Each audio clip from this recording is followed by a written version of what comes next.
ทักทายสบายดีนะทุกคนวันนี้มาพอกับข้าพเจ้าอีกเช่นเคยเนาะใส่เพชรปินปิตะวันวันนี้ได้กลับจากสวนกล้วยแล้วเนาะมาอยู่บ้านแล้ววันนี้ก็สิไปสอบฟื้นฮะนะเบิ่งสถานการณ์ตอนที่กำลังสิไปนะโอ้ยพี่สาวอยู่พุ่นพุ่นแหละพุ่นแหละโคตรไกลเลยอันนี้กับแมนวิวเขตบ้านค่อยละเขาเจ้าปลูกกันนั้นมากเนาะนี่ยอดมันเป็นแถวเขาแล้วนี่แคมป์เขาเจ้านอนหันอันนั้นแหละนี่อันนี้จะเป็นวิวบ้านเขาเด้อหลังบ้านนะนี่แหละวิวบ้านเขานะโอ้เส้นทางรถนี่ไปเตึงต่างเลยนี่มันสร้างสลีเขาเจ้าตัวติดตามไปน้ำกันว่าการสอกฟื้นเขตชนบทบ้านค่อยมันสิเป็นแบบใดนะไปติดตามพร้อมกันเลยแล้วตอนนี้ข่อยก็ย่างมาฮอดอยู่เขตนี้แหละทุกคนตอนตะกี้เป็นอันนี้เป็นส่วนหมู่ของใครเนาะหมู่ผู้หญิงเนาะตะกี้พ่อแม่เขาจับเฮ็ดเด้ตอนนี้ตอนยังน้อยนี่ซอกเหือซอกแห้งกันนี่ทางให้ขึ้นนี่แหละเดี๋ยวนี้นี่เขาเอาลูกเอาผัวมาละเอาลูกเอาผัวแล้วผู้หญิงก็เอาลูกเอาผัวผู้ชายก็เอาเมียเอาลูกมาละนี่ปีนี้นี่ตอนนี้นี่เขาจะกำลังสิเขตห่วงห้ามเลยเขตนี้นะปีหน้านี่เขาจะห่วงห้ามหมดเลยเขตผูนี่แต่ละปีแต่ละเทื่อตะกี้นี่เขาจะเอาเฮ็ดสวนอยู่เลยเฮ็ดสวนสาลีบ่เฮ็ดสวนปลูกเขาบ่อันนี้นั่นแหละแต่ว่ามาปี2026 27นี่สิเริ่มเข้าปี2026 27นี่เขาจะห่วงห้ามละเขาจะบ่อยเฮาเฮ็ดหรอกทางราชการเขาบ่อยเฮ็ดเนาะเป็นเขาจะเฮ็ดเป็นป่าห่วงห้ามอันนี้ไก่ได้ประมาณพูนตั้งแต่พุ่นไปฮอดที่พุ่นพุ่นแหละเขาจะเอาสิห่วงห้ามบ่ให้เฮ็ดเนาะเนื่องจากว่ามันบ่มีเขตห่วงห้ามเดี๋ยวเขาเจ้าก็เลยห้ามบ่ให้ผมแม่ประชาชนเขตบ้านจะค่อยเฮ็ดเนาะบางทีปีหน้าปีในอนาคตของเฮานี่โอ้น่าจะแม่นไปโลจ้างบ่นี้บ่นั้นแหละเฮ็ดให้เฮ็ดสวนก็บ่มีบ่เฮ็ดเด้แล้วตอนนี้ข่อยก็มาฮอดแล้วเนาะมานำอีพ่ออีแม่สองเฒ่านี่แหละนี่เขาเจ้าไปก่อนสิไปหาเขาเจ้าอยู่พุ่นแหละที่ดงพุ่นเจ้าอยู่ดงพุ่นแหละเบิ่งเส้นทางบนหอกไปนี่ อันนี้เป็นป่าไม้ซักเนาะเขาจะปั๊มแล้วแต่ว่ายังบางส่วนเขาจะยังเอาไว้อยู่อันนี้นี่บ้านสุเจ้าเอิญใหญ่ยังวะอยู่บ้านคนเนี้ยโอ้มาบักหลายได้ตั้งแต่ปี2015นี่บอกมาจนมาฮอดปี2026นี่แหละหนักได้ฮอดยำช่วงระยะสลีนี่โอ้หนักสุด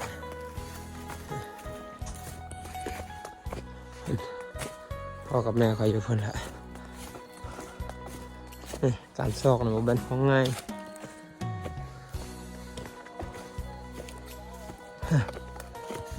ตัดไปเมื่อวานนี้เนาะเมื่อวานนี้บริทายอันนี้ตัดเมื่อวานนี้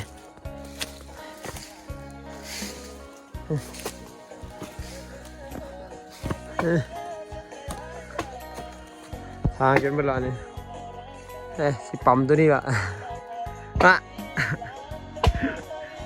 ไม่อยากไปไหนนี่คนพ่อเขายังตัดอยู่คน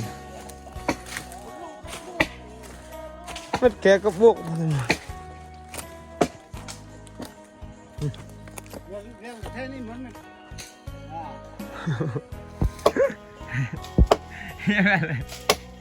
อะไร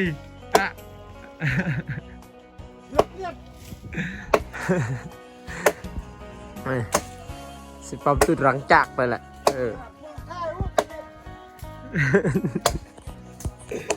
นี่แหละวันวันที่ค่อยจะมาฮอดนี่วันนี้ละวันสอบฟื้นปีหน้าเนี่ยเขาจะห้องห้ามแล้วเขตนี้ปีหน้าบริเฮ็ดละปีหน้าบริเฮ็ดละให้เฮ็ดส่วนสาลีบอนี่นี่มันส่วนค่อยละไปให้เอาเนาะคุณอยู่ถึงคุณได้ปีหน้าบริเฮ็ดละคนเขตนี้นี่ห่วงห้ามมืดเฮ็ดป่าสงวนนี่แหละการซอกฟื้นมื้อนี้จักได้บ่ได้บูเลยนี่สิปั๊มตัวนี้นี่ว่าอยู่บักเขตบ้านค่อยนี่บักหินบักลายเลยอยู่บ้านสุเจ้ามีบ่แบบนี้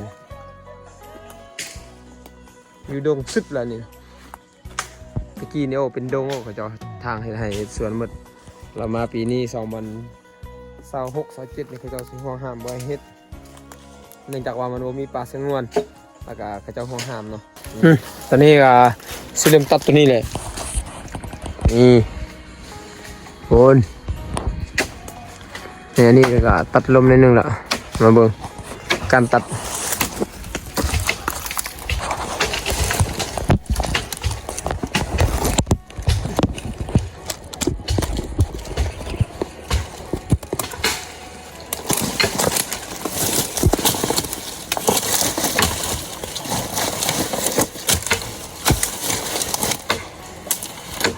แป้งแต่ช่วงนี้แล้วอยู่แป้งช่วงนู้นมันจะตัดแล้วขอสมาตัดตัวนี้อยู่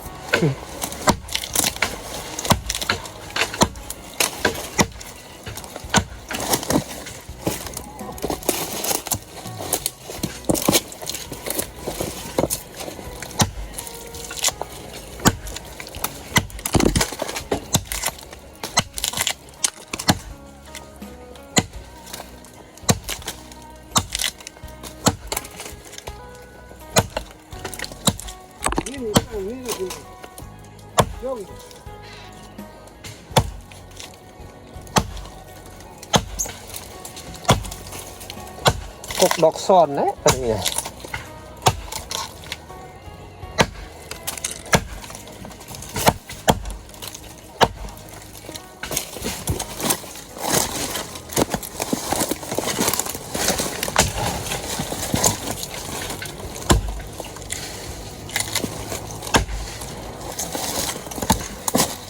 มันฟิตติ้งทางได้ว่ะ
ตีเป็นที่เหี่ยมห้อยละรอบละกงเลยนี่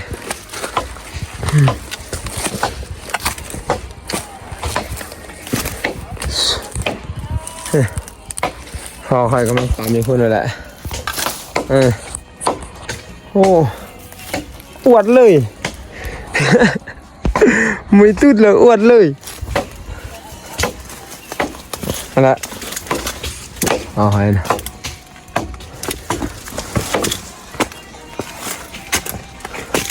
โอ้หมดสมปกนั่งเลย